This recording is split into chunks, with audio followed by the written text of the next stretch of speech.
दोस्तों, फुलेरा गांव में फिर से हलचल है। पॉपुलर वेब सीरीज पंचायत का चौथा सीजन दस्तक दे चुका है।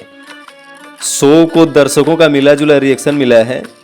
इसमें अपनी वही पुरानी सादगी को बरकरार रखने की तारीफ तो हो रही है, लेकिन कुछ लोगों ने उम्मीद पर खरा न उतरने के लिए इसकी आलोचना भी की है।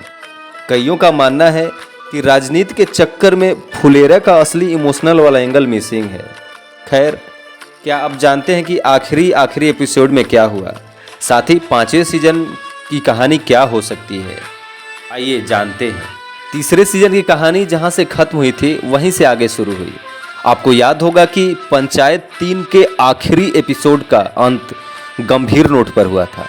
हिंसा और गोलियों ने फुलेरा की शांति को भंग कर दिया था। सीजन 4 की शुरुआत इसी से होती है।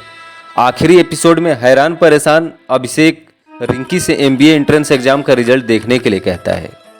रिंकी खुश होकर बताती है कि उनके 97% आए हैं। अब सचिव जी को एक अच्छे कॉलेज में एडमिशन मिल सकेगा। इसके बाद जश्न मनाया जाता है। प्रधान जी, विकास और प्रहलाद साधारण सी पार्टी करने के लिए अभिषेक के ऑफिस आते हैं। अगले दिन रिंकी और जितेंद्र के बीच अनसुनी अनकही बातें होती हैं। रिंकी बहुत इमोशनल है क्योंकि उसे पता है कि अब अभिषेक फुलेरा छोड़ने वाला है, पर अभिषेक उसे समझाता है कि GD, इंटरव्यू और अन्य फॉर्मेलिटीज़ के पूरे प्रोसेस में समय लगता है। इस दौरान दोनों एक दूसरे की भावनाओं को धीरे से स्वीकार करते हैं। धीरे धीरे फुलेरा के इलेक्शन की काउंटिंग के दिन आते हैं।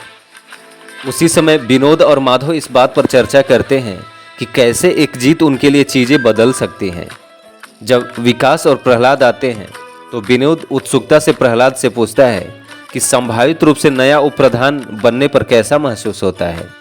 अचानक भूषण विनोद को बुलाता है और खबर देता है कि वे 73 वोटों से चुनाव जीत गए हैं। ये सुनकर विनोद ने खुशी के मारे रोने लगता है और आसपास के अन्य लोगों को खबर सुनाता है। प्रधान जी को प्रहलाद फोन करके जैसे खबर ये बताते हैं, प्रधान जी के पैरों तले जमीन खिसक जाती है। इसके बाद दुखी प्रहलाद प्रधान जी को इसकी जानकारी देते हैं, जो स्तब्ध और हिल जाते हैं। अगले कुछ पलों में वो सिगरेट जलाते हैं और कहते हैं, हमारा दबदबा था, है और लंबे समय तक रहेगा। इसके तुरंत बाद देखते हैं कि नेम प्लेट बदल जाती है। भूषण ने मंजू देवी की जगह नए प्रधान के रूप में पदभार संभाला है। भूषण फिर सचिव जी की ओर मुड़ते हैं और पूछते हैं कि क्या उनका नाम कार्यालय के दरवाजे पर रहेगा। सचिव जी का नाम कार्यालय के दरवाजे पर रहेगा। अभिषेक शांति से जवाब देते हैं, कहती हैं ये कम से कम 3-4 महीने तक तो रहेगा ही। सीजन का अंत एक रोमांचक मोड़ पर होता है, जहां कई सवाल हवा में लटक रहे होते हैं। क्या अभिषेक वाकई MBA करने के लिए फुलेरा छोड़ देगा? अगर वह ऐसा करता है तो रिंकी के साथ उसके उभरते रिश्ते का क्या होगा?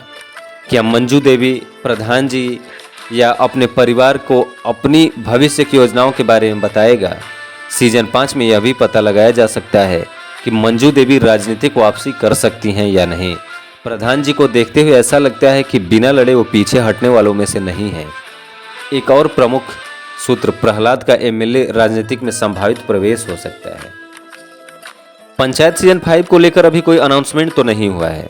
सान्विका ने OTT प्ले के साथ एक इंटरव्यू में पुष्टि की कि ये हो रहा है। उन्होंने इसके लिए प्रक्रिया पंचायत सीजन 5 शुरू कर दिया है और उम्मीद है कि शायद अगले साल के मध्य तक या अगले साल में कभी भी ये रिलीज हो जाएगा और हम सीजन 5 की शूटिंग शुरू कर सकते हैं, शायद इस साल के अंत या अगले साल।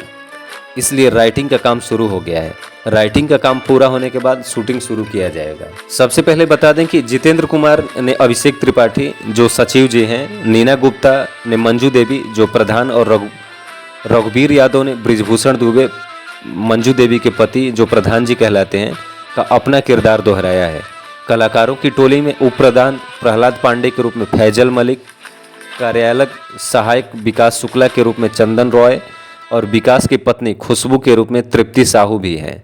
सान्विका ने रिंकी दुबे, प्रधान जी और मंजू देवी की बेटी की भूमिका निभाई है। वही दुर्गेश कुमार ने भूषण बनराकस के नाम से फेमस जो है भूषण का रोल किया है। सुनीता राजवार ने भूषण की पत्नी क्रांति देवी की भूमिका निभाई है। अशोक पाठक शो में विनोद बने हैं और बल्लू कुमार ने माधव का रोल निभाया है। दोनों ही भूषण के मजबूत समर्थक हैं। पंकज झा जोड़ तोड़ करने वाले विधायक चंद्रकिशोर सिंह की भूमिका निभाते हैं। तो ज़रूर आप देखिए पंचायत का ये चौथा सीज़न, बहुत मज़ेदार है और एंजॉय करिए। Thank you very much.